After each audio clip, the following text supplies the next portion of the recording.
Star Network is here. Oh, no punches! I'm real revolutionary right now. Support this man, Black Media. He makes sure that our stories are told.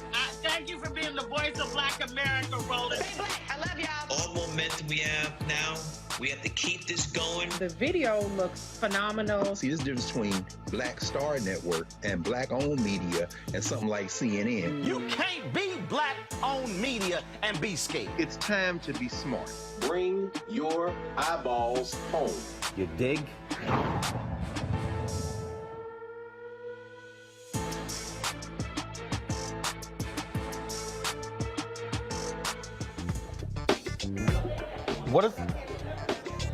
Hey folks, today is Friday, August 5th, 2022. Coming up on Roland Martin Unfiltered, broadcasting live from the NABJ-NAHJ convention in Las Vegas, right here on the Black Star Network. A judge is allowing a lawsuit regarding reparations for the survivors of the Tulsa Race Massacre to move forward.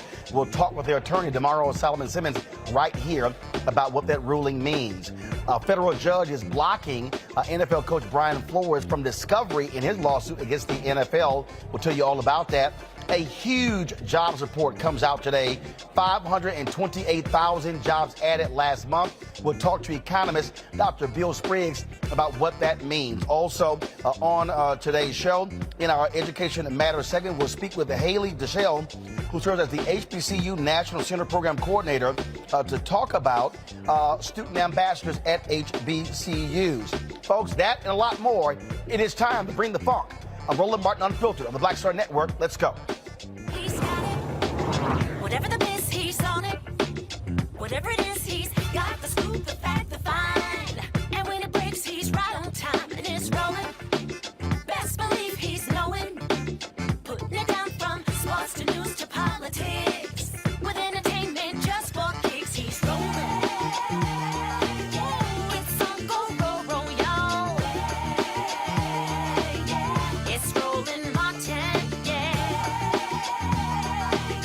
Rolling with Roland now.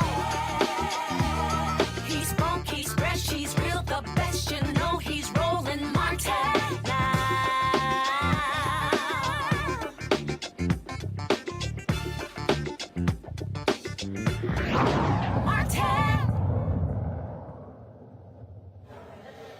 The descendants of the 1921 Tulsa Race Massacre, they have been fighting all of these years, 101 years, for repair for the city of Tulsa and state of Oklahoma, to repay those individuals who were impacted by the devastation caused by that massacre. Well, now, finally, they get to move forward. On Tuesday, a judge signed the order. Tulsa County District Judge Caroline Walls signed the order saying that 6 descendants of the 1921 Tulsa Race Massacre can sue for reparations. Joining us right now is Damario Solomon Simmons. He is the civil rights attorney and founder of Justice for Greenwood. He joins us from Tulsa. He, of course, has been leading this effort. Damario, this is a huge decision. Look, folks have been waiting for this day for quite some time. So, Damario, you can't hear me? Okay, Damario, one second. So, y'all let me know when you got Damario's audio fixed so he can actually hear me. So, folks, I'll just read this here. In May, Wall allowed the case to go forward while partially granting a motion is allowing to move forward in this case. Good evening, Roland. Good to see you. Hey, I'm not there with you in Las Vegas. Listen, the judge gave us a historic opportunity to be able to move forward with our 3 living survivors to go into the discovery phase of this particular case. It is something that's never happened before in the history of this country, where you had a incident of racial terrorism that happened 100 years ago that we're going to be able to litigate today. These particular 3 heroes are 108-year-old Rosa Viola Fletcher, you see her there with a 101-year-old brother, Uncle Red. Hughes Ellis, he's 101, and then we have 107-year-old Leslie Benefield Randall. So she narrowed our case some. We were not happy about that. But the fact of the matter is, Roland, we're still in the game. We still have an opportunity to show that the 1921 Tulsa Race Massacre was a public nuisance that continues to impact our community today, the community of Tulsa, the community of Oklahoma, and all black people all throughout this country. For folks who don't know the history, people don't realize that Greenwood was actually rebuilt. But the fact of the matter is, this was a significant amount of black wealth that was wiped out. And so black people could have built on top of that as opposed to having to replace it. And so what is it that you and the descendants, what are you looking to get from the city and the state? Yeah, and I want to just say, when people say Greenwood rebuilt, some people in Greenwood rebuilt, but people like A.J. Smitherman, who owned the only African-American newspaper, the first African-American newspaper to have a national circulation, since we're talking about NABJ, it did not rebuild. He was ran out of town. So, you know, a lot of people, a lot of our leaders were killed, they were exiled, and they did not get a chance to rebuild. And those are some of the things that we want from the city and the county and the state. We want this nuisance to be what's called abated, or it be restoration and rebuilding of a community that was 40 square blocks, 40 blocks, 4.5 square miles, over 12,000 residents, over 1,500 homes that were burnt or destroyed. It was not just the Black Wall Street section, the business section, but the entire Greenwood community that was burnt down. So we want restoration. We want land to be returned. Just how we saw out in Manhattan Beach with Bruce's Beach out in Los Angeles, California a couple weeks ago. We want land that was taken during the massacre. We want it to be returned, or you pay the fair market value. We want businesses that were destroyed during the massacre to be rebuilt. We want everything that prevented us from being the Black Wall Street of America that we were. We want that to be restored, because it would impact descendants, our survivors, and our entire black community. You have had Tulsa and the state supposedly make amends.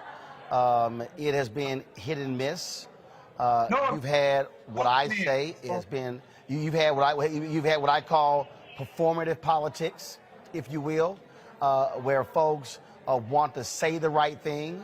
Y'all have been saying, no, do the right thing. You've had the city build this museum where they want black folks and others to come visit from a tourism perspective, but they raised, what, $30 million for that, when they could have given that $30 million to the descendants. That's right, Roland. And they haven't done any amends for the massacre. They haven't paid one penny in reparations. They haven't rebuilt one business that was destroyed. They haven't given back any of the land that was taken. They haven't provided any of the scholarships that they were supposed to do. They've done nothing but enrich themselves off the exploits, off the blood and the terrorism that they themselves inflicted upon our community. Roland, you're right. They've raised over $30 million for a museum for what they call heritage tourism, but they did not give one penny of that money to the survivors, to the descendants, and we've called for that, as you know. We also call for them to the ongoing money that they're generating as they have gentrified Greenwood, and they're making money, millions of dollars now a year, based upon the Greenwood story. None of that money is coming back to the descendants. We think that's wrong. That is why we also have an unjust enrichment claim in our particular lawsuit, that we will have an opportunity. The judge said we can replead that. I don't want to get too technical, but we will also be putting that forward in this particular case. So those who want to stand with us, those who want to see justice, go to justiceforgreenwood.org. That is justiceforgreenwood.org. Make a donation, sign up for our newsletter, connect with us so we continue to get this, so we can get these victories. This is just the first step in a long journey. We have a long way to go. But with community people and people like you, Roland, we can get justice. And if we can win in Tulsa, we can win anywhere. But if we cannot win in Tulsa, when we have living survivors, we have video, we have pictures, we have records. If we cannot win here, then we cannot win anywhere. But together, we can get justice for Greenwood. We've seen other cases where we dealt with the issue of reparations, because what you're dealing with are direct descendants. And so talk about that. And so when we say descendants, and obviously, you know, your clients are very old. And so are they allowing, they're survivors, so are they allowing for others who are the grandchildren? All of our options of appeals. But we want to stay focused on what we did get in this case. But I'm glad you asked that question, because we do believe the descendants should be a part of it. We do believe that Bernard and me should be a part of it. But we're going to think about that as we move this portion of the case that we do have forward. You know, this is, I mean, look, this is historic. And what people don't realize, there were those before you who were working on this. I mean, this has been something that folks in Tulsa have been demanding since this happened. Absolutely. Roland, I'm standing on the shoulders of giants and greats and heroes and sheroes who started fighting for Greenwood the night we were invaded by the murderous mob. They fought for their lives, they fought for their property, they fought for their businesses. They didn't stop fighting even after the massacre. They started filing lawsuits days after the massacre. People like B.C. Franklin, Buck Colbert Franklin, John Hope Franklin's father. I stand on the shoulders of all those giants. I stand on the shoulders of my legal mentor, Dr. Charles Ogletree, and Johnny Cochran, and Michelle Roberts, and Eric Miller, and those fantastic lawyers in the early 2000s when I was just a law student and a baby lawyer, just happy to be around those folks. When we had that early lawsuit in the federal courts in the mid-2000s that was dismissed. I'm just simply standing on the shoulders of our community members who, into their dying day, said, we need justice. This is not a riot, this is a massacre. We need justice, we need reparations. And Roland, I stand together with this community today. When we had our hearing back in May, if you remember, Roland, it was packed. It was hundreds of people in the courtroom from all around this country and this community that came and stood and supported us. That's what it's going to take for us to get justice in Greenwood.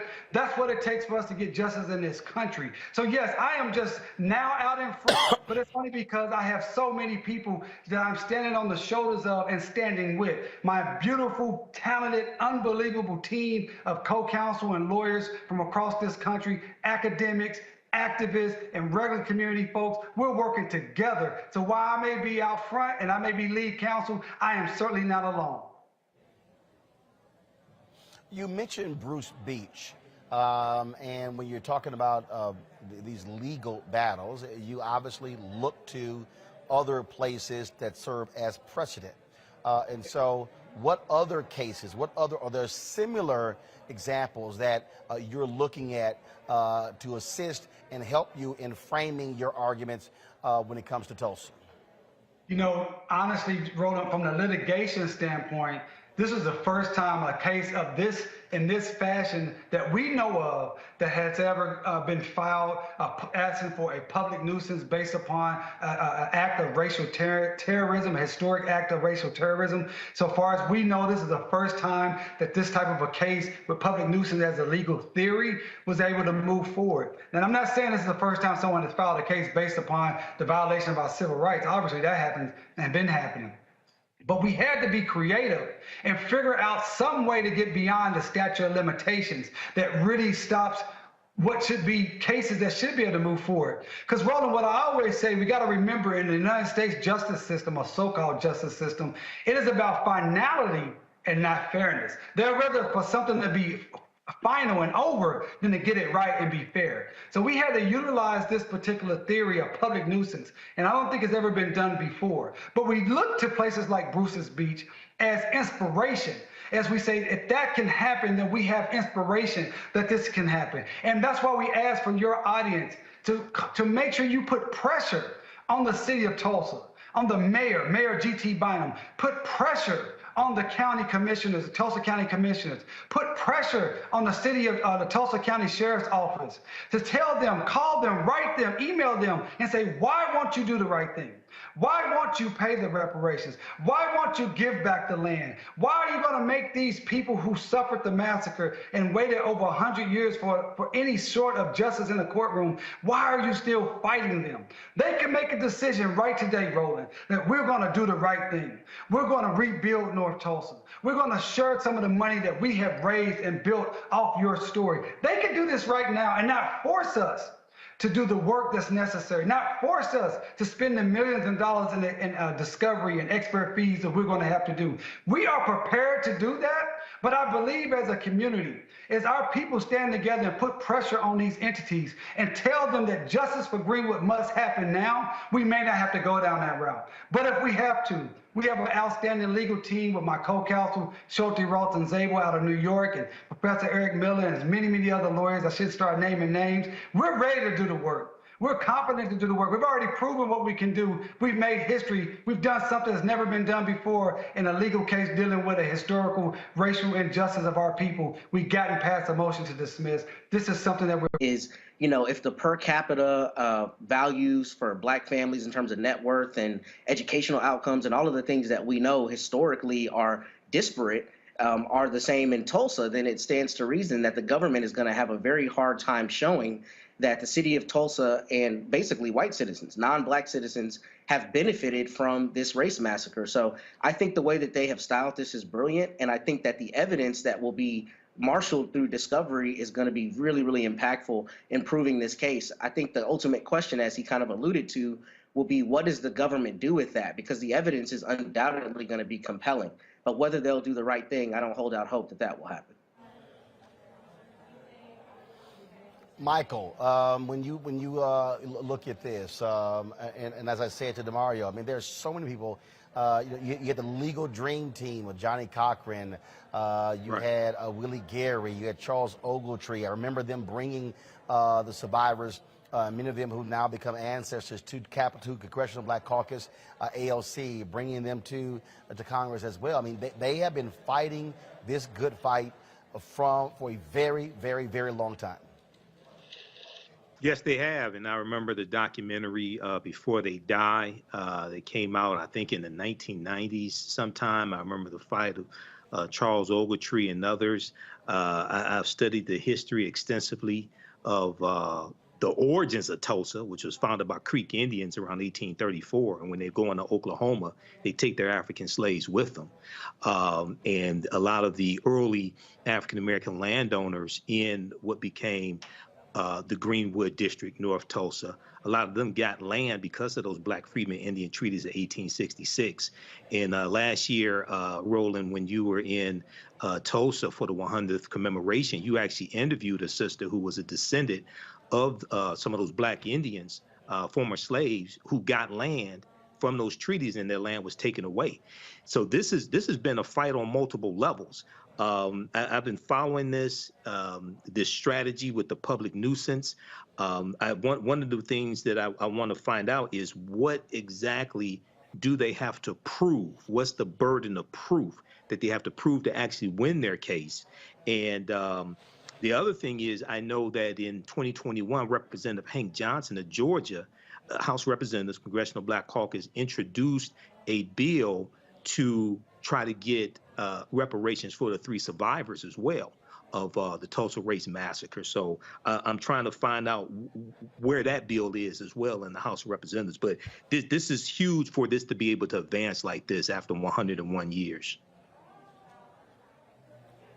Indeed. Kelly, your thoughts? I echo the sentiments of both Michael and Matt, especially when it comes to the legal strategy. It really is brilliant. My main question is there going to be a solution past just the returning of the land, if that's really... Get to the check, and we even see what's happening right now with the Black farmers, where Congress passed the money. Now you got the white farmers suing for diverse discrimination, and the money hasn't been dispersed yet. And so, Matt, just briefly speak to that in terms of what their legal process now has to be moving forward. The next 2-3 steps.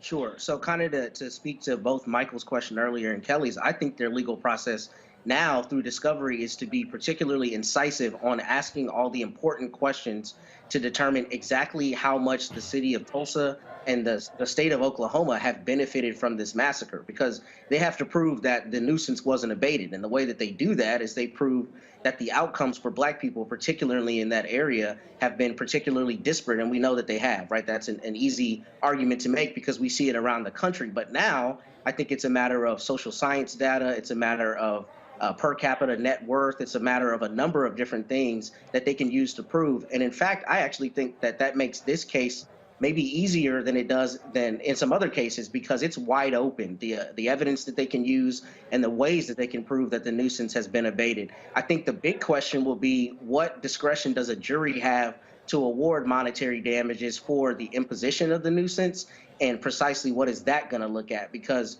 because that's really the big question for not only these 3 survivors, but for the symbolic importance of this in saying we're going to provide redress. What is that going to look like for this community? And the sad reality is no amount of money is ever going to be remotely enough. But this will be a good barometer for us to see what governments think this case is worth, and frankly, what citizens think cases like these are worth. So that's the next step, is basically to put together that evidence and through discovery to ask the questions to determine just how bad this nuisance has been since 1921. Is Damario still there? I saw the text y'all just sent. He wants to actually answer that. So if just bring him back quickly so he can actually answer that. So let me know when he is up.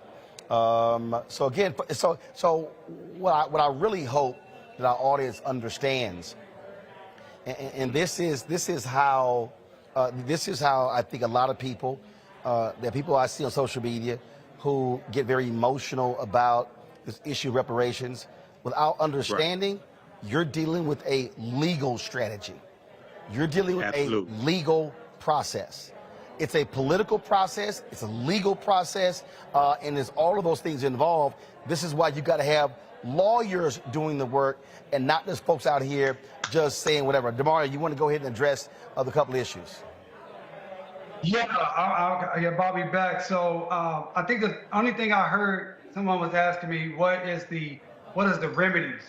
Well, we put forth a preliminary abatement plan. We didn't have to do that at that time. We talk about land restoration. We talk about a victims compensation fund. We talked about scholarship program. We talked about abatement from taxes. We're saying, look, if the city of Tulsa and the county of Tulsa destroyed someone's property, killed someone, and then never paid anything, but that same person or family has paid taxes to the city and the county for 100 years, it's only fair that that family shouldn't have to pay taxes to the city or county for 100 years. So things of that nature. But our judge, and she has the right to do this, as the brother knows, as everyone knows, the judge can make the determination. She said she's not going to accept our preliminary abatement plan, and that we have the duty of coming up with something more or different as we go through discovery. And that's what the discovery process is. I want to be real clear to people. Discovery happens in every case. This is when we get the opportunity to take people's depositions on the oath, to get documents that we can review, and not only take the depositions of those who we are suing, but we're going to get the opportunity to work with some of the greatest experts from around the world. I'm talking about sociologists, psychologists, medical doctors, urban planning, actuaries, people that deal with real estate. It's really, really amazing, because not only is this powerful for us from a legal standpoint, but from a historical documentation standpoint, we only know about 5 to 10% of what happened during the massacre, because the perpetrators of the massacre, they have hidden the documents, hidden the identities, and hidden the true nature, barbaric nature of what they did.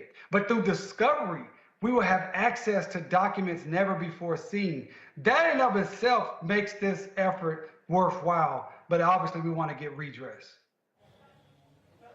Wow. All right, then. Damario, we sure appreciate it, man. Thanks a lot. All right, peace. All right, then. So, folks, we will see what happens next in this case. Got to go to a break. We come back, more on Roland Martin Unfiltered. We'll talk the jobs report. Huge jobs reports. Everybody keeps hollering recession. Don't look like it. We'll break it down next. Folks, if you're watching YouTube or Facebook, hit that like button right now. Hit that share button. We should be easily past 1,000 likes. And also, if you want to support us in what we do, please do so. Download our Black Star Network app. All platforms, Apple phone, Android phone, Apple TV, Android TV, Roku, Amazon Fire TV, Xbox One, Samsung Smart TV, and of course, Your dollars make it possible for us to do what we do. We appreciate every single dollar. Folks, we are behind. We are behind our tally last year by about $100,000. And so, as I said, if 20,000 of our fans contributes on the average $50 each, that's $4.19 a month, 13 cents a day, we easily hit our goal of $1 million each year. And so that's what we really need for you to do. And so, like I say, our goal, we were about $100,000 behind last year. So that means we need 2,000 of you to contribute. If you're watching right now and you have not contributed to Roland Martin Unfiltered, to the Black Star Network, this is your opportunity to do so. There are 1,200 of you watching on YouTube alone. There are others who are watching on Facebook, on Instagram, on TikTok, on LinkedIn, and all these platforms. And so your resources matter, folks. And so if you're watching for free, look, y'all, the equipment ain't free. Staff not free. Insurance is not free. And so please, we ask that you support us in what we do. You can send a check or money order to P.O. Box 57196, Washington, D.C. 20037-0196. Cash App is $RM Unfiltered. PayPal is R Martin Unfiltered. Venmo is RM Unfiltered. Zelle is Roland at RolandSMartin.com. We'll be right back.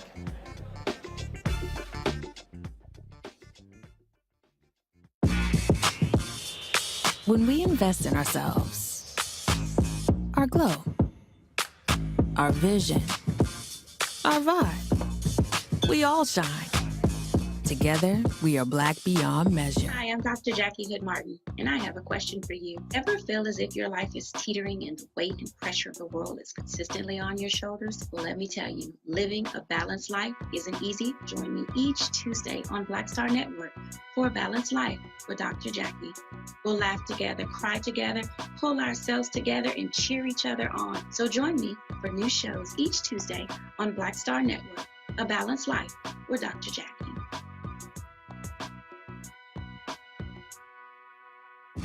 When we invest in ourselves, we're investing in what's next for all of us. Growing, creating, making moves that move us all forward. Together, we are Black beyond measure. Pull up a chair, take your seat. The Black Tape with me, Dr. Greg Carr, here on the Black Star Network. Every week, we'll take a deeper dive into the world we're living in. Join the conversation only on the Black Star Network. What's going on? This is Tobias Trevelyan. Hey, I'm Amber Stevens-West. Yo, what up, y'all? This is Jay Ellis, and you're watching Roland Martin Unfiltered.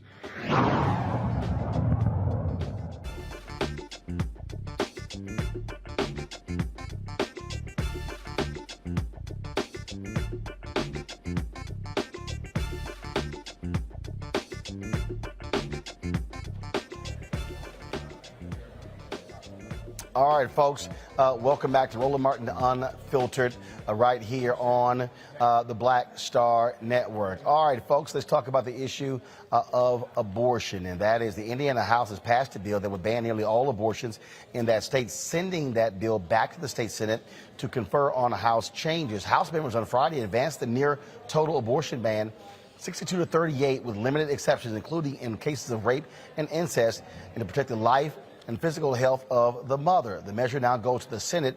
If approved as is, Indiana lawmakers will become the first in the nation to pass new legislation restricting access to abortion since the U.S. Supreme Court's ruling in June removing its protected status as a constitutional right.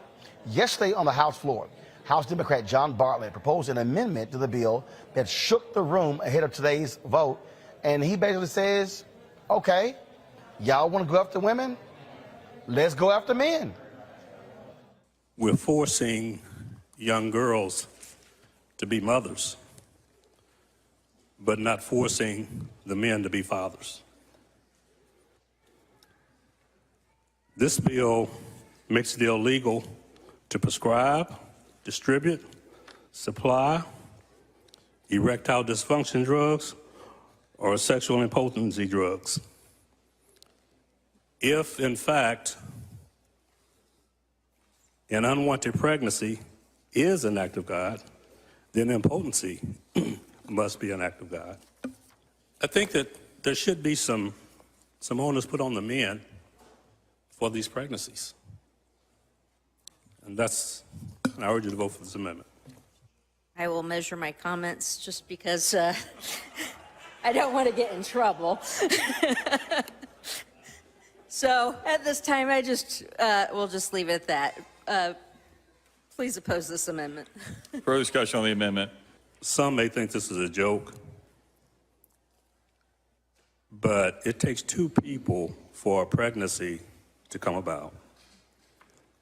And to put all the onus onto a woman, I just think it's unfair. Michael, I think it is important to have this conversation. You've got Republicans who want to go after contraception. Okay, fine. Let's deal with Viagra. I mean, what you're dealing with here are largely male lawmakers in D.C., in state capitals, who are behind these laws, but they don't want to do a damn thing when it comes to men and their penises. You're largely dealing with old white men, too. Some of them are younger, like Matt Gaetz, but you largely, who I call Sugar Daddy Matt Gaetz, a.k.a. the white R. Kelly. But you largely dealing with old white men, okay? So this goes back to what I was saying a couple weeks ago. So now what they're doing, we see they're going after contraceptives, Republicans going after contraceptives, and they're going after the abortion pill, things like this.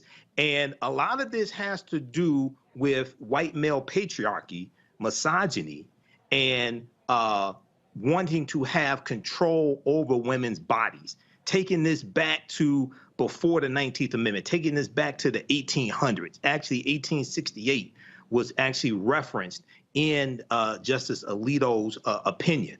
So they're trying to take this back to a time when women had, especially white women, had very little rights in this country. And at a time, if you go back to slavery, like I said before, you know, African-American women were forced to carry their rapist babies, and African-American girls were forced to carry their rapist babies to terms. Now, a lot of white men want to have that same autonomy over white women. So when you flip the script, and I knew something like this was coming, when you flip the script and start dealing with the penis and Viagra and male impotency and things like this, you're going to see a stark difference and a stark hypocrisy with these old white men that's going to make it even worse.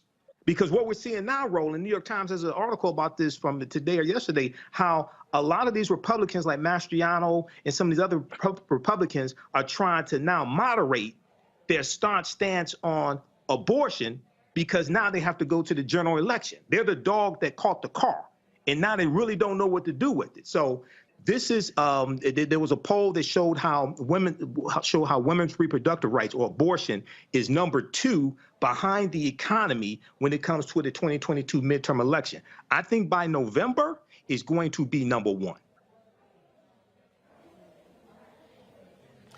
That is a crucial issue there, Kelly, because we just saw this week in Kansas where voters went to the polls and rejected what Republicans are putting forward.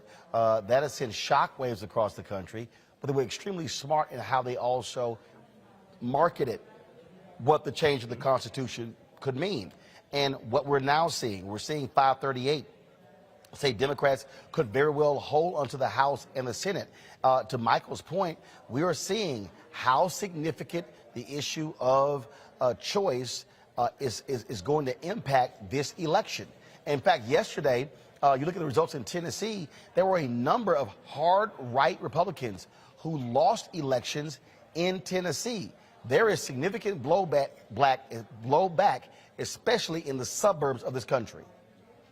Absolutely, because people aren't understanding specifically these white R. Kelly, such as Michael so colorfully described, and these old white men, and frankly, the women who support these old white men. They're not understanding that not only have times changed, but you cannot simply take away the autonomy of women that we have had for the past 50 plus years and act like everything is going to be okay. It's not. When you give someone a freedom, you cannot take that back and expect no consequences to be had. And back to the legislator of that jurisdiction talking about contraception, let's take it a step further.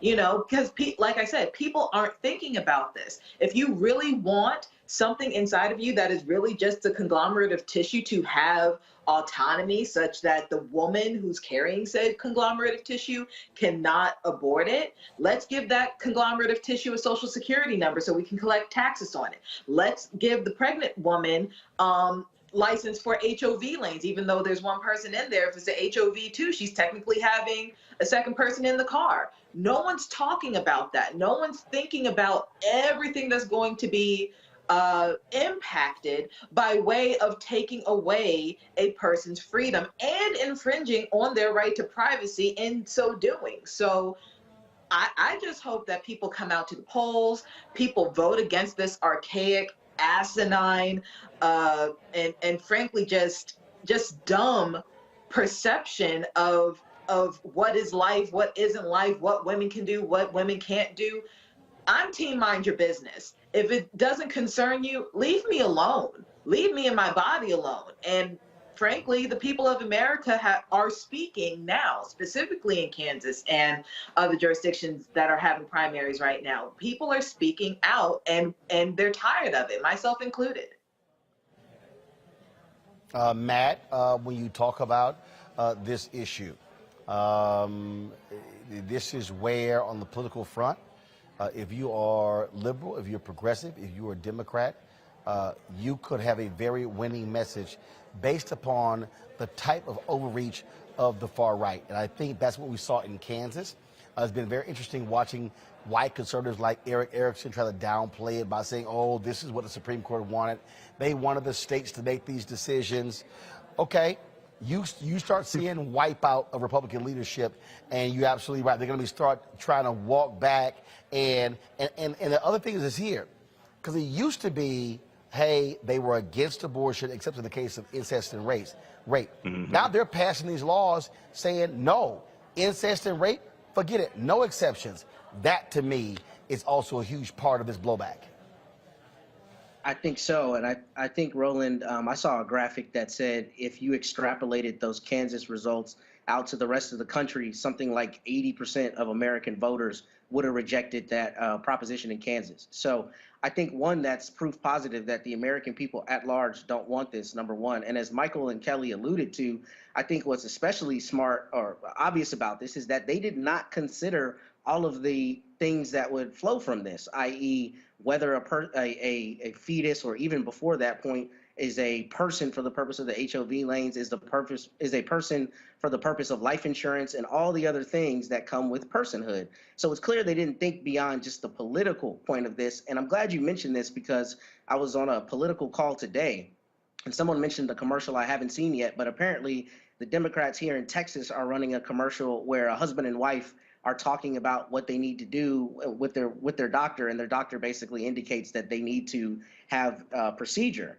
But the husband and wife look at each other and say, wait, we have to call Greg first. And the whole premise is we have to call Greg Abbott to make these decisions for our family. And that's running in Texas, and that's expected to get a lot of traction. So I think it's pretty obvious that the Republicans did not think further on this issue, and they didn't think about all the blowback, and they didn't think about all the people even within their party and on the fringes of the party who don't like, divesting women of their personal autonomy and bodyhood. So I'm glad to see this happening, because it's very clear that they didn't think beyond this political issue, and it's starting to bite them in the butt now. Indeed. All right, folks, hold tight 1 second. When we come back, we'll talk with Bill Spriggs about today's jobs report. 528,000 jobs added. That's a huge number. Boy, Fox News, they ain't happy. They sure want that number lower. You're watching Roland Martin Unfiltered on the Black Star Network. Don't forget, folks, hit that like button, hit that share button on YouTube and Facebook. Also, if you are watching, support us in what we do, and that is download our app, Black Star Network app, all platforms, Apple phone, Android phone, Apple TV, Android TV. Roku, Amazon Fire TV, Xbox One, Samsung Smart TV. And you can also support us with your resources. Folks, it is critically important. And then, of course, to do so, check some money orders. P.O. Box 57196, Washington, D.C., 20037-0196. Cash App, $RM Unfiltered. PayPal's R Martin Unfiltered. Venmo's RM Unfiltered. Zelle is Roland at RolandSMartin.com. We'll be right back. When we invest in ourselves, our glow, our vision, our vibe, we all shine. Together, we are black beyond measure. Sexy to me is the exact same feeling as running water, ever flowing. Water always finds a way to get through. And so when you know that you're sexy, there are no questions about it. It is an ever-flowing emotion. It is an ever-flowing feeling. When you question it, though, you stop the water. I struggle with this a lot, mainly because I've been told what sexy should look like, what it should feel like. As a model who did Sports Illustrated, you're told that this is what sells sexy, but then you travel the world and what's sexy to one person is not sexy to another person. I'm more of a mindfuck kind of person. How can you stimulate the brain? To me, that's sexy.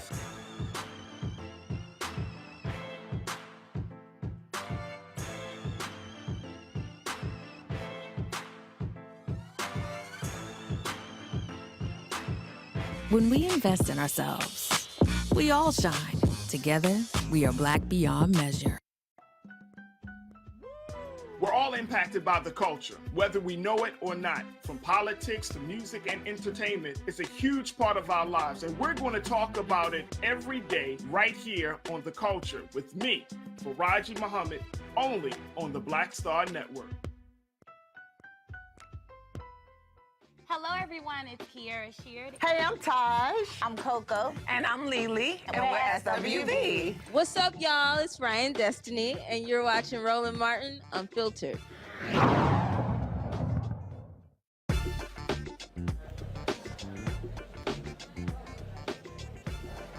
All right, folks, welcome back to Roland Martin Unfiltered. We are here in Las Vegas for the NABJ-NAHJ 2022 convention.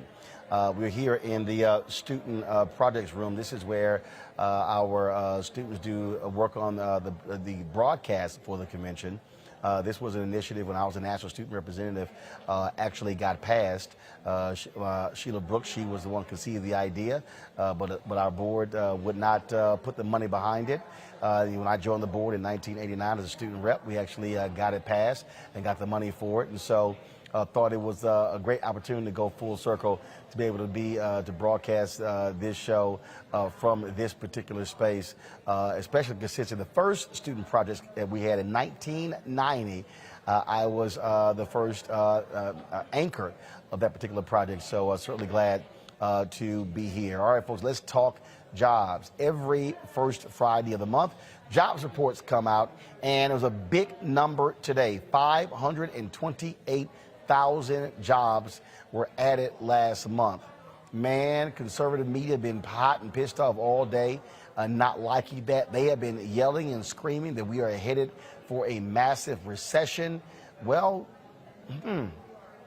really? I don't know if that is still the case. Now, the Biden White House has kept saying over and over and over again that things were indeed changing. And so exactly where are we? What's going on? Oh, by the way, gas prices have been dropping in a significant way as well for almost the past 2 months. Dr. Bill Spriggs, he, of course, is an economist, longtime professor at Howard University. And of course, also spent some time with the ACLU. He joins us right now. Glad to have you, Dr. Spriggs. Before we talk about it, here is today President Biden reveling in these numbers. Well, good afternoon. Today we received another outstanding jobs report. 528,000 jobs were added just last month to this country's employment. 528,000 jobs. We have now nearly doubled what we're almost at 10 million jobs. almost 10 million jobs since I took office. That's the fastest job growth in history. Today, we also match the lowest unemployment rate in America in the last 50 years, 3.5%. Yes, 3.5%. Today, there are more people working in America than before the pandemic began. In fact, there are more people working in America than any point in American history. You know, what we're also seeing is something that just a few years ago, many experts said was literally impossible: the revitalization of American manufacturing. Since I took office, we've created 642,000 American manufacturing jobs in America. We've seen the biggest and the fastest job recovery in American manufacturing history since the 50s. And some people may have given up on American manufacturing, but the American people didn't, and I know I never did. That's why I made it, "Make it in America," that phrase, "Make it in America," the cornerstone of my economic plan. And today's report proves "Make it in America" isn't just a slogan, it's my administration. It's a reality. I've also made it a priority to bring down the federal deficit. After watching my predecessor every single year increase the debt, the federal deficit, every year for the 4 years he was in office, I said no more. The days of exploding federal deficits are over. Now, economists said we were going to have 250,000 jobs. It was double that. Bill, glad to have you back on the show. All of these people, the doom and gloom, oh my God, we're heading to a recession. What are you seeing? What are you seeing? Because you got Republicans who are hoping this economy tanks leading into November. Well, the jobs report shows that the economy is continuing to be strong, at least in the job market. It has a little cautionary note to it. We should be a little careful, because while the payroll number was a very huge number, we also do a survey where we ask households what's going on. That's where we get the unemployment number from. And the unemployment number was back down to its pre-pandemic level. We should be celebrating that. We have payroll back. We have unemployment back. This month for women, unemployment was down for all women, white women, black women, Hispanic women. We also saw that over the course of the year, because we had faster growth for women, we've made up for what was termed the she session, because women lost so many jobs during the immediate part of the downturn. They've made up for that. Plus, they have made gains in higher wage industries than where women were before. Construction, durable goods manufacturing, warehouse and transportation, wholesale trade, utilities. These are higher wage industries than where women normally are. But the cautionary note is this: over the last 3 months, job openings have been falling. And for the last 3 months, Black workers have been showing us that it is harder to find a job. Last month, the unemployment rate unfortunately went up for Black men for all the reasons we don't like. Our labor force participation was down, our unemployment was up, our employment was down, and so as a result, the unemployment rate for Black men went up. That's a cautionary tale that the economy can reach this inflection. If we do have a recession, it will be the result of the Federal Reserve way overplaying its hand. The Federal Reserve cannot address the source of price hikes that we have in the U.S., and they're happening globally. Globally, prices are up. Every nation on the planet, the United States, has an inflation rate that is slightly lower than the European Union, slightly lower than the 20 largest economies on average. So we are suffering, not worse than others, slightly better than others from these price hikes that have been going on. But the price hikes are all related to global warming. It's not just Ukraine and Russia, but the global warming that we're suffering from is producing droughts in India and Africa, Italy. And then we have these unpredictable disruptions. Who knew There are only a small number of firms that make carbon dioxide for the United States, and their plants aren't able to produce carbon dioxide.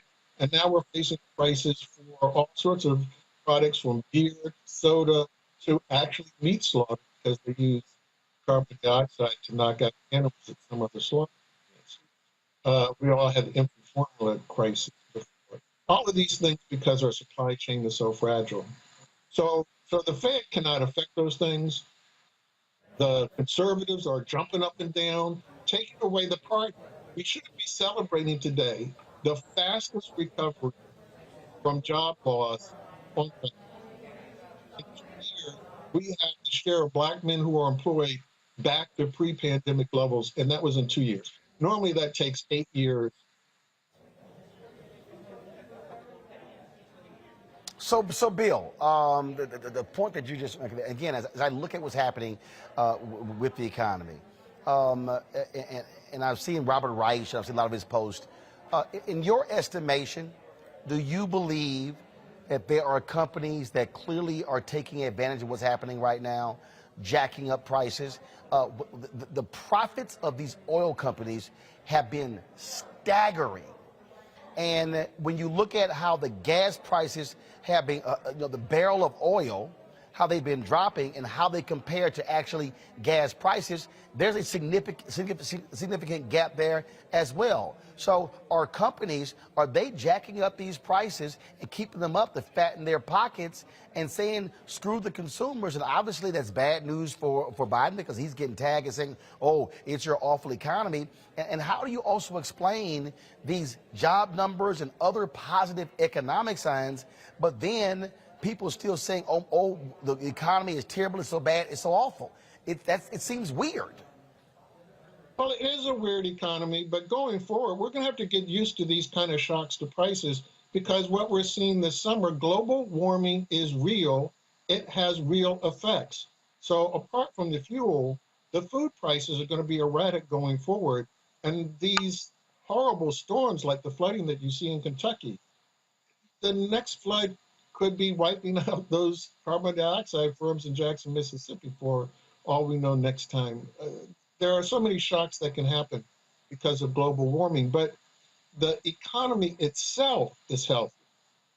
And people are trying to blame the prices on the health of the economy.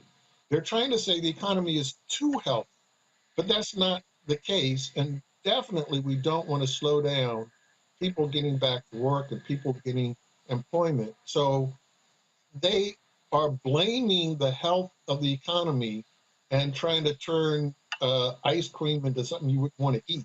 They're putting vinegar on the ice cream, so to speak. And it is not helpful. It's preventing us from doing all the things we can to address the fault lines. The president's recently introduced act that is aimed at controlling inflation. That act does address some of the underlying forces that we know were problems. We have to address chips, which Congress just passed legislation to make sure that we can get these smart chips so we can keep up manufacturing of automobiles. Everything that we buy now has smart chips in it.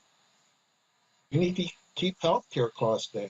Everybody knows that prescription drugs are robbing them every month from increases in those prices.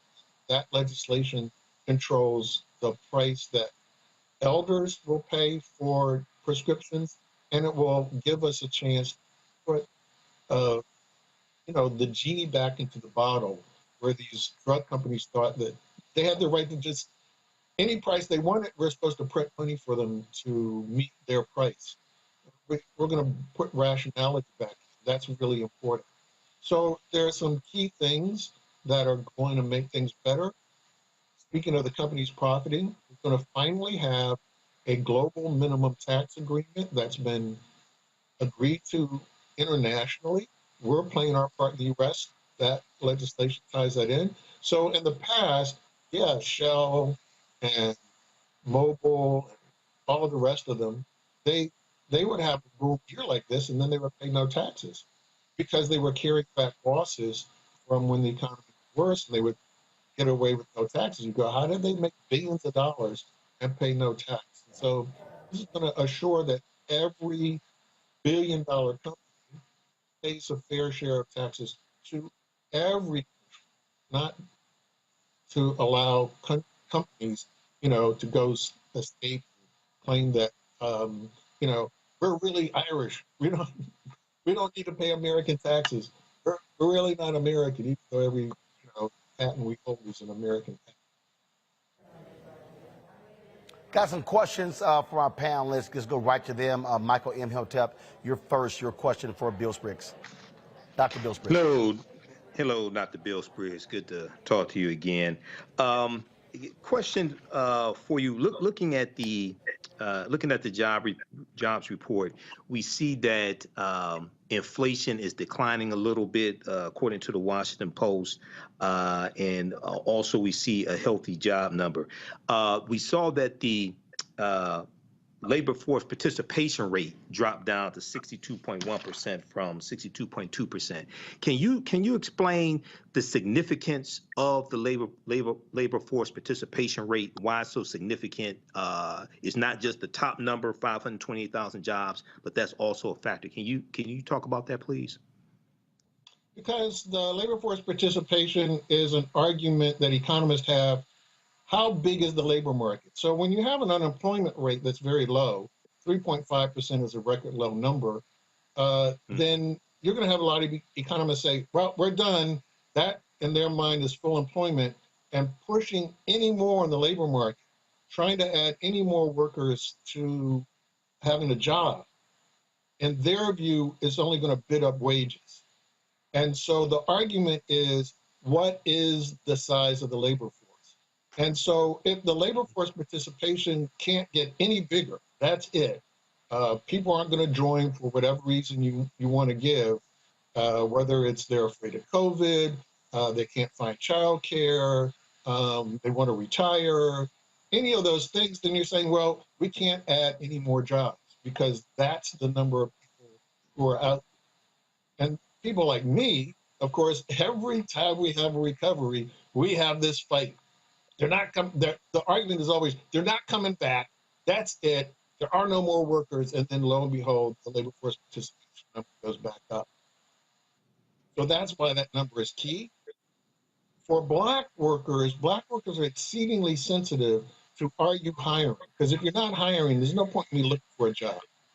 Right. And over the last 3 months, black labor force participation has been dropping, and the posting of job openings has been dropping. And that's consistent with firms aren't that intense in their search for workers, and there are a lot of black workers who seem to be discouraged.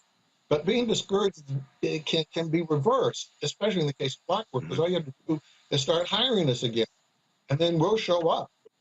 So that's why the number is key. If you continue to believe like the pessimist, never going to get back.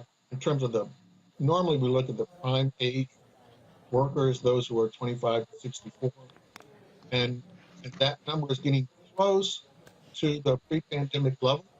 It has not returned to the level where it was in 2001.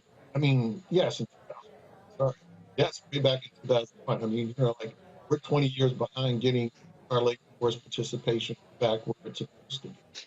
So some of us believe we can get back to 2001, and we argue that we continue to expand the labor market. Wages are not going up. They have stalled. They have only been going up year over year, not because the labor market is tight, but because we have 26 states that have been raising the minimum wage.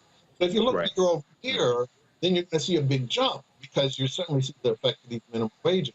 But as you look month to month, or you look like a 6-month window, then you see that wages aren't really going up that fast.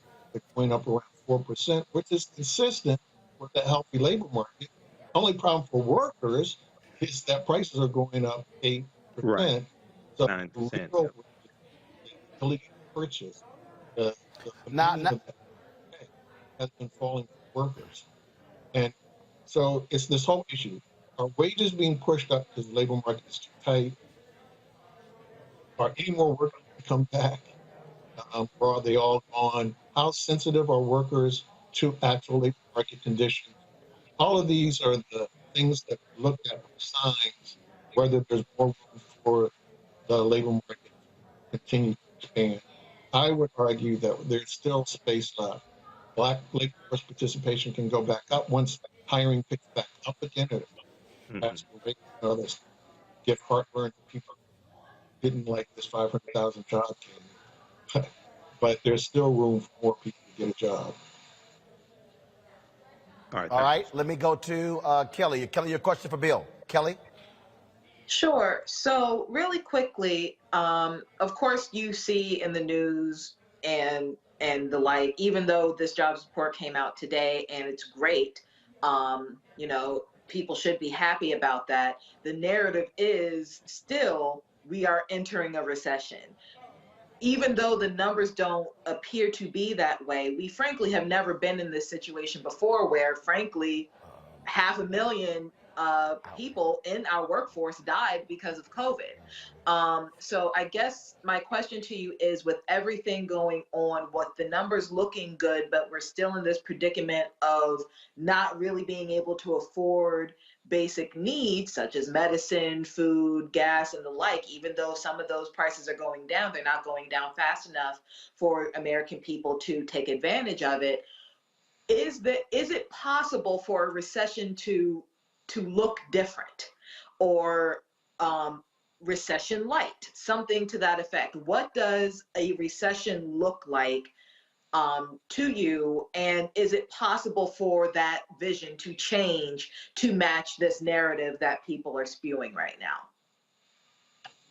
Well, as I mentioned, we're going to have problems with prices going forward because our whole system is so fragile. And in particular, global warming going forward is going to be a problem. And we have to get used to these price spikes that are going to come about because global warming is real and we have to take global warming seriously. That's why the Inflation Act has a big component for us to finally commit ourselves as an economy and as a nation to do something about global warming, which we have already apparently passed the red zone for, even though environmentalists want to tell us we still have some time to go. It's not a recession until general economic activity starts to slow down. We have clear headwinds. The global economy is slowing down because of global warming, and countries are suffering from droughts. The price of fuel is going up. And for many countries, that's a far bigger burden than in the U.S. So I wouldn't say I'm going to redefine what I think of as a recession or any of this is going to cause a redefinition. The economy is strong enough and healthy enough to continue to add workers. Their wages are still going up, not as fast as prices, but their wages are still going up. That's not a recession. It is possible for the Fed to make the same mistake it did in the 1980s, to believe that when you have massive supply shocks, austerity, just at the time, you need to think, okay, we're in a storm. If a hurricane hit the United States, we know the cities that need relief. We know which households need more money to help them navigate the shocks of these price increases that resulted from the supply shocks. The economy is healthy because people are navigating the price increase. They're buying something different. And so that's why the economy is able to hold up the employment. I can't buy, like earlier in the year, you couldn't buy cream cheese. But okay, but I have enough money, I can buy something else. That keeps people employed because I bought something else. Earlier, we couldn't buy new cars because the amount of cars we were making had collapsed back to Great Recession levels.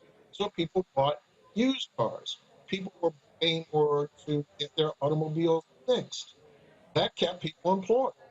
We were still ordering cars, so we didn't lose jobs in our auto factories. In fact, we have over 90,000 cars in Detroit warehoused, waiting for the chips so we can actually deliver the cars to people. All of these things, keeping employed means that we can shift our demands. We know people who have less money have difficulty making those shifts. And just as if this were a hurricane, you need to find ways to deliver relief. You can expand food assistance and expand SNAP benefits. It would have been good, unfortunately it got dropped, but it would have been good if we had made permanent the $300 totally refundable child tax credit, because we know the families that struggle the most who can't make shifts, because we saw that with the child formula, right? You got a baby, you can't tell me, oh, well, diapers cost more, so you find an alternative. But there's no alternative to diapers. There's no alternative to the baby formula that we saw, got taken off the shelves. So we know there are households we should be helping because they don't have these kind of alternatives. And we know how to do that. Got it. Expand and do the $300 refundable child tax credit. But you can't do that. If people are misleading you by saying, oh, the economy's overheating. You can't do anything to help anybody because that'll make the economy overheating more.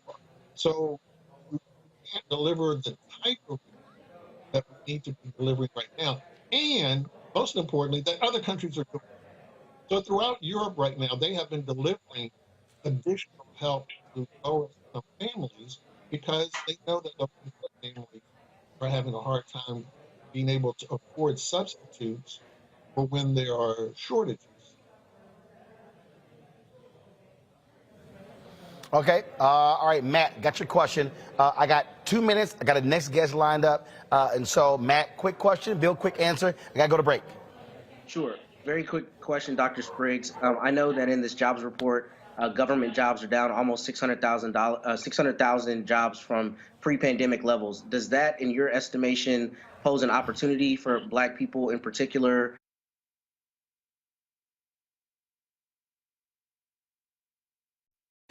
Thanks a bunch. Thanks. All right, folks, got to go to a break. We come back, our Black and Missing. We also tell you what's happening latest with the lawsuit of Brian Flores in the NFL, as well as some other news.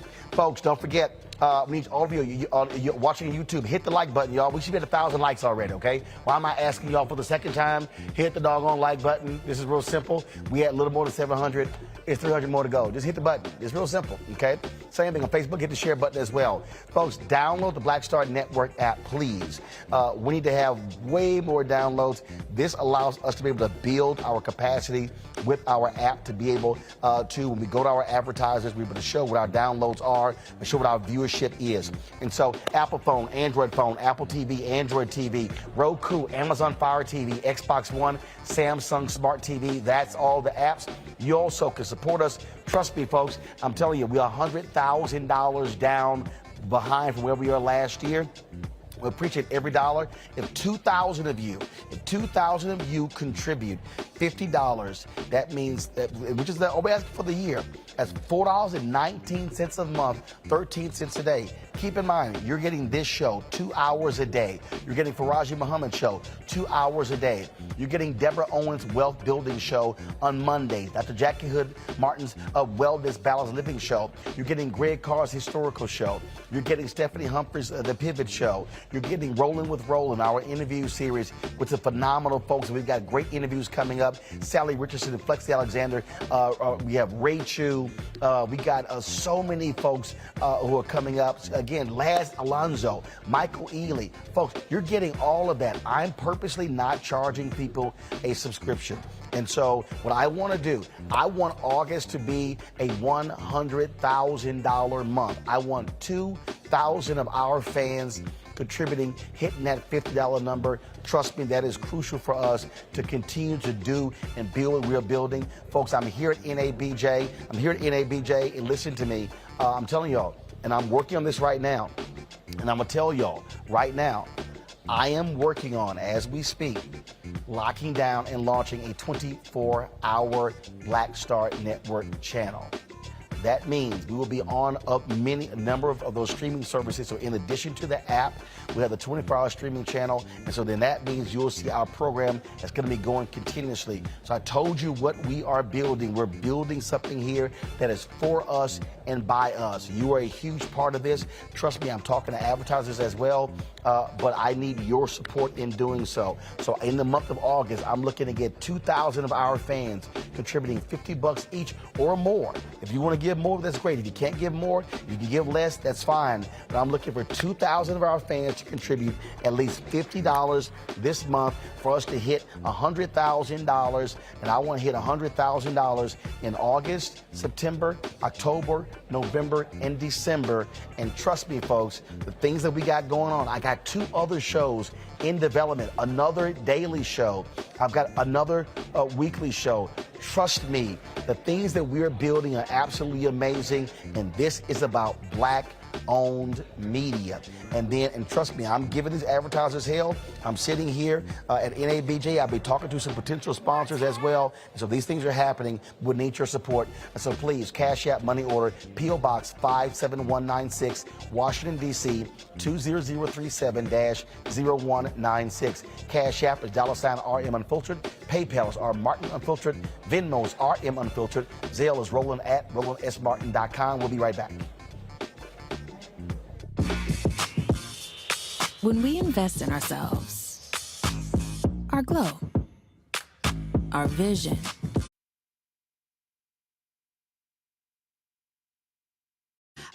where's our dance?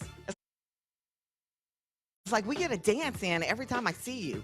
And so now you're not here for me to dance with, sir. You and your ascot. I need it. I need that in my life right now. Okay, I love you, Roland. What's up? I'm Lance Gross, and you're watching Roland Martin Unfiltered.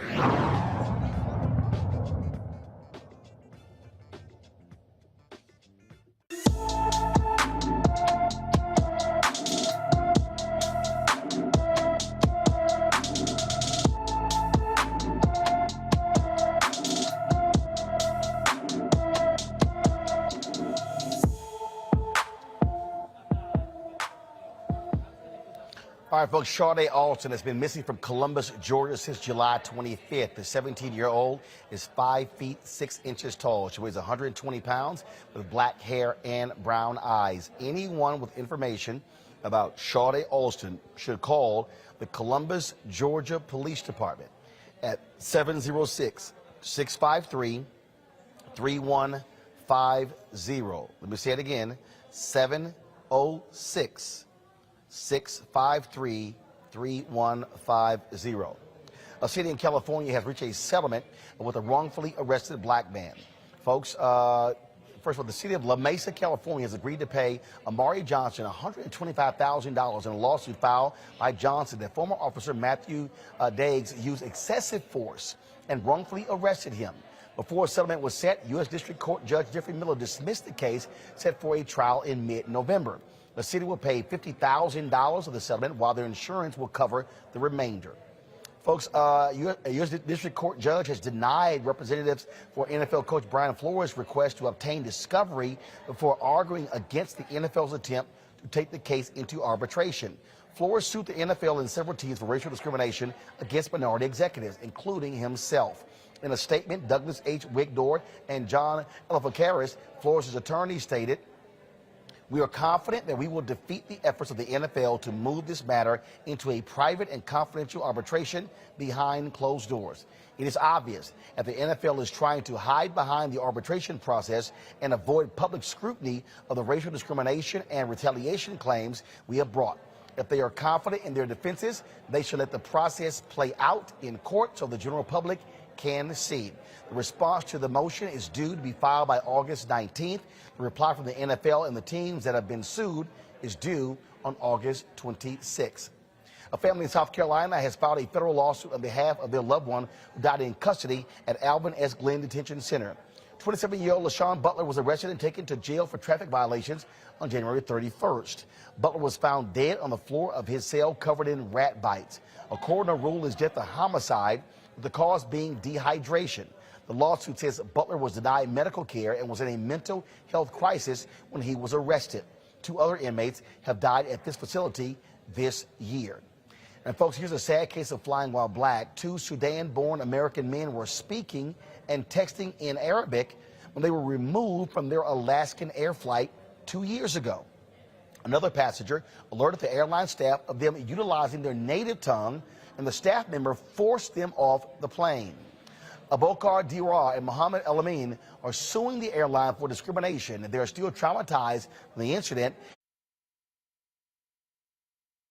And Teresa David Thard, a pleasant, let's see here, they've all given during the show.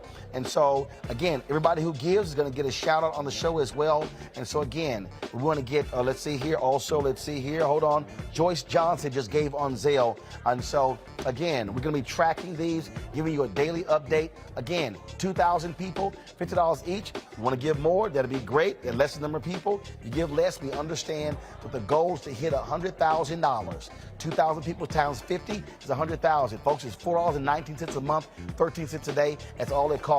But this is about us being able to grow this platform and build something amazing. Again, cash, checks or money order, P.O. Box 57196, Washington, D.C. 20037-0196. Cash App, $RM Unfiltered. PayPal, R Martin Unfiltered. Zelle, Roland at RolandSmartin.com. Venmo's RM Unfiltered. We'll be right back. Sexy to me is the exact same feeling as running water, ever flowing. Water always finds a way to get through. And so when you know that you're sexy, there are no questions about it. It is an ever-flowing emotion. It is an ever-flowing feeling. When you question it, though, you stop the water.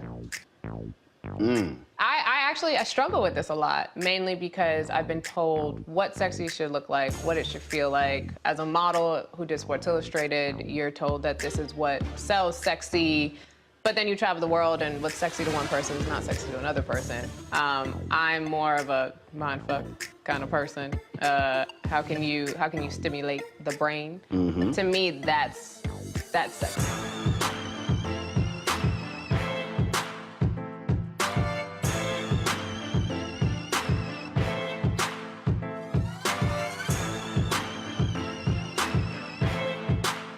When we invest in ourselves, we all shine. Together, we are black beyond measure. We're all impacted by the culture, whether we know it or not. From politics to music and entertainment, it's a huge part of our lives, and we're going to talk about it every day right here on The Culture with me, Faraji Muhammad, only on the Black Star Network. When we invest in ourselves, we're investing in what's next for all of us. Growing, creating, making moves that move us all forward. Together, we are black beyond measure. Hi, I'm Vivian Green. Hey everybody, this is your man Fred Hammond, and you're watching Roland Martin, my man, Unfiltered.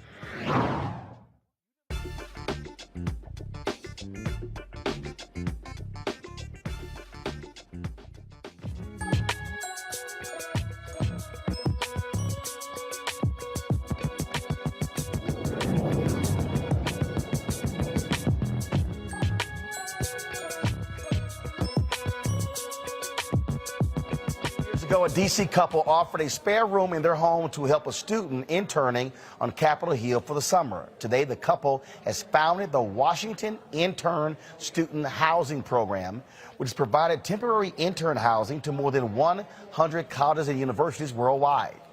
Inspired by President Joe Biden's call for diversity in the workforce, Jacqueline Lewis established the HBCU National Center in November 2021 to directly eliminate students struggling with the cost of living while in D.C. The program provides experiences and opportunities for HBCU students to connect with mentors and alumni, network with community leaders, and explore the nation's capital without having to worry about the expensive cost of living while interning in Washington, D.C. Joining us now is Hayley Dashiell. So right now you're on a floor. So how many people can the building hold? Like 200 students.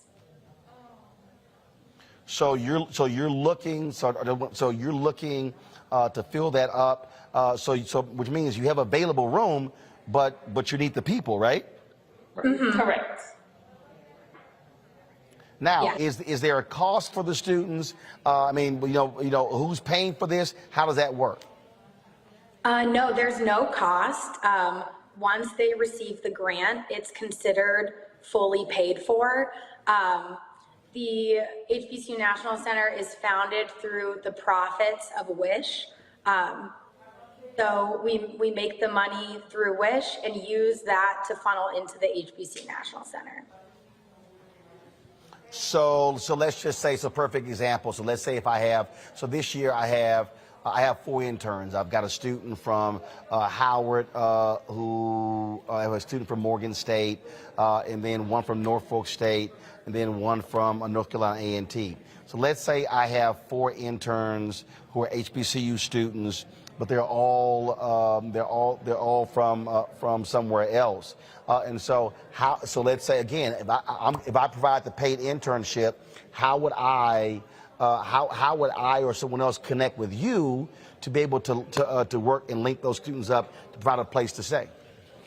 Yeah, so far we've worked directly with universities and with congressional offices, because that's where the bulk of our connections are. But this right now is great to connect with more intern providers, so more people can know about us and reach out directly to me. Our email is hbcunc@internsdc.com. Anyone can reach out there if they have interns they want housing for. We can help. So, to your two student ambassadors, I mean, it must be pretty cool. Obviously, coming to work here in D.C. and then being able to connect with other students. And so, talk about the camaraderie. Talk about, I mean, obviously, folks are working and folks are tired as hell, but it has to be a pretty interesting and unique experience to have all of you sort of living together, communing together. Yeah, I'll take this one. It was a great experience for me, honestly. Everybody went by, all of us stand on the same floor. We all have different internships. Like I work at Department of Homeland Security. Anaya also works at Department of Homeland Security. We have Chandra, who works at the Delta Sigma Theta Sorority Incorporated headquarters. We have Javon, who's also an Edward Waters student who works here at HBCU National Center. And then we have Nicole and Ian. They also work for the Congress members. And also we have students that also work for the U.S. Chambers.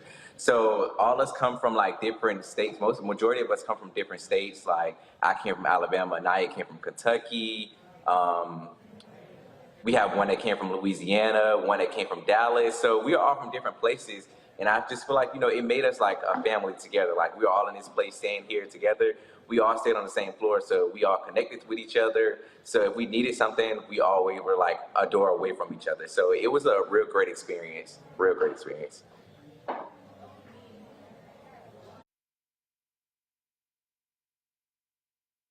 Pay for housing, pay for food. That's one of the reasons why the internship pool is so white. And so there has to be that level of assistance provided to sort of break down those barriers. I remember Congresswoman Alexandria Ocasio-Cortez, when she came in, she made it clear she was paying her interns. She said they shouldn't be working for free. And so that also is crucial. Right, and I just, even within the HBCU National Center, when you go on our website, we have different resources for students also to apply for internships for the United States Senate. We have White House scholars who's also part of the program. We have we have students who also, we have that resources on our page also for you not to only get that free housing, but also for you to earn or get an internship within the Congress and the Senate. I would agree. Our biggest challenge so far. I'm sorry. Go ahead. Okay, I was saying one of our biggest challenges that we've noticed is working with universities to find those students that want to come to DC and actually intern. That's been our biggest challenge, probably why we haven't been able to get the amount of students that we want, but our numbers have increased from the first class where it was 6 of us, and then the spring, and now we're up to 12. So we're making slow but sure progress. And I think to your point that students can't afford it, so they don't think of it as an option. So kids aren't thinking, oh, I want to go to DC for my spring semester because it just is financially out of the question. So we also are doing constant outreach to career centers at universities. So the kids there, they can do outreach to their students and say, you can go to DC. We have this thing to help you get there. So look, we're going to make it easy for y'all. Bottom line is we got people who are watching this show. We're going to help spread the word. I've got 3.7 million social media followers. So we'll push it out. Don't be shocked and surprised if you get some inquiries.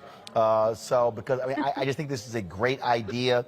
And again, Jackie Lewis, this is awesome what they are doing. And more people should be aware of this because, yes, this does. Look, at the end of the day, the reason HBCU students don't think about it, because the first thing they factor in, man, I can't afford to actually go live there. Now, last question for you. Is it for any internship in the nation's capital?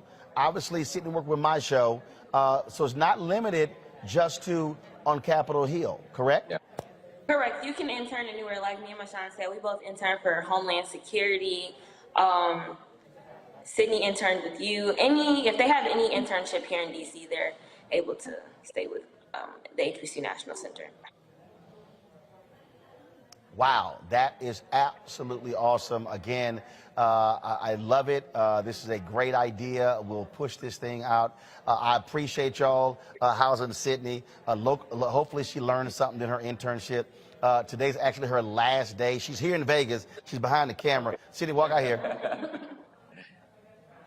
Congrats, Sidney. We miss you. So, all right, Sidney, you can wave at everybody. So y'all, so this is. Hold on, you got to bend down, Sidney. You didn't zoom the camera out. She's working the camera, and she didn't zoom the camera out. I went to Bowie State, so my proximity to DC was, a lot closer than other HBCUs. So I was lucky in that regard, but it was still really difficult trying to find one and also securing the necessities that I would need in order to keep the internship. So I can only imagine what it's like for students, now who live further out with likely fewer resources to try and fulfill their dreams of working on the Hill or just working in DC in general.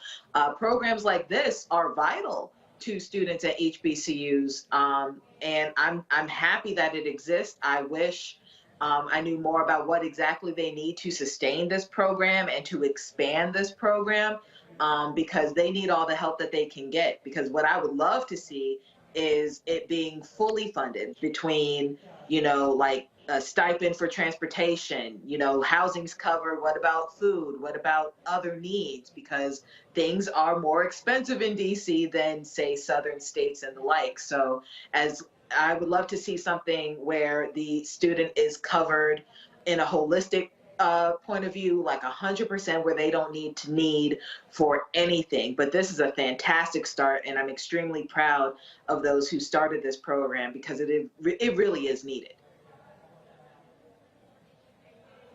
Michael. Yeah, Roland, this is something that's fantastic. I had not heard of this before today. And I think this is something that really has to be funded and expanded, because this can help to level the playing field so that we have more African Americans who are congressional staffers. Because if you can become a congressional staffer, you can learn how Congress works, the House of Representatives, the U.S. Senate, then you may actually run for Congress. You may run for the House of Representatives, especially the U.S. Senate, because the Senate is 95% white. So if you can get in there as a college student and learn how things work, get relationships, make friendships, things like this, you know, this can help level the playing field. You're correct. The reason why the congressional staffers are so white, a lot of our people can't afford to go work for free. You know, so this is really important. Matt, close us out. I had the benefit of interning on Capitol Hill when I was a freshman at Howard, and it was formative for my career. I think Michael's 100% right, because it was so important in demystifying how things worked, and I had the benefit of working for a Black member, and it was just a formative experience for my career. So what I wanted to suggest to them, if they are still listening, is to reach out to all the respective HBCU alumni associations, because I think there are so many alumni in those ranks who would not only want to donate, but who have found it to be formative, their own internship experience in DC and otherwise, and understand the import of it. So I think that connection can just further buttress what they've already done, but I think it's an extraordinary program. All right, then. Folks, I appreciate it. Matt, Michael, Kelly, thank you so very much for joining us. Folks, that is it from NABJ-NAHJ convention here in Las Vegas. Thank you so very much. Real quick, in the studio at home, I need all of the interns caught in front of the camera right now. So I already showed Sidney. So you got 3 interns who are back at the office. Get out to the studio right now. Get out there. Let's go. Let's go. Move it, interns. Move it. Anthony, y'all probably didn't turn the lights on in the studio. So today is the last day of our okay, yeah, hurry up, turn the lights on. Today is the last day of our